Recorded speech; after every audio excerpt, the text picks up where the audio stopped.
What's up today, guys?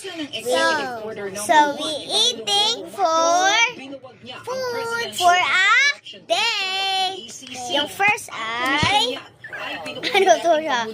Honey talaga siya. Kulay purple. Honey bee. Katunayan, Give me half some! PACC, mahigit 13,000 kaso ng korupsyon ang naimbestigahan. 154 ang isinampang kaso sa hukuman, 24 na ikulong at mahigit 800 ang nasibak. Kaya naman nagulat ang dating PACC chairman na si Greco Bellica sa desisyon ng PBBM na buwagin ang komisyon. Importante rin daw sa pagbangon ng ekonomiya ang pagsisiguro. Next ay ito! Jelly siya. You have some? Ngayon wala ang PACC. Sino nang gagawa ng trabaho nila? Base sa Executive Order No. 1, ibabalik sa Office of the Deputy Executive Secretary for Legal Affairs ang trabaho.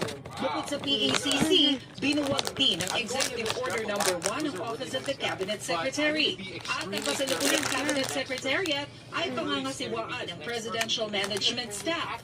Para naman sa mga mawawalan ng trabaho sa mga binuwag na komisyon, makatatanggap sila ng benepisyo alinsunod sa nakasaad sa batas.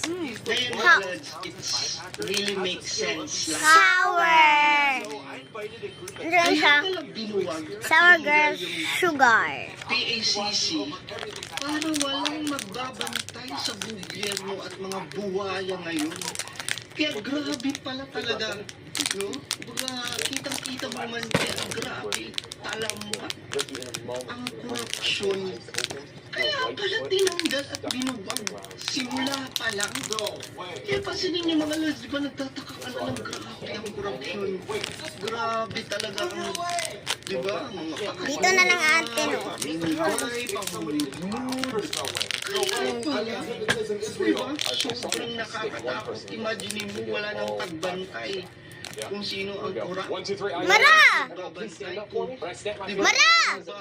Uy, mga. Mga nagnanakaw sa kaburan bayan. Kaya? Kontra sa korupsyon, yan po ang mandato ng Special Anti-Corruption Commission o PACC. Kaya si Greco Bellica na Sour! nagulat sa desisyon Ang kaya tubig. Bongbong Marcos na buwag ito. Nasa front ng balitang yan, si Maricel Lee.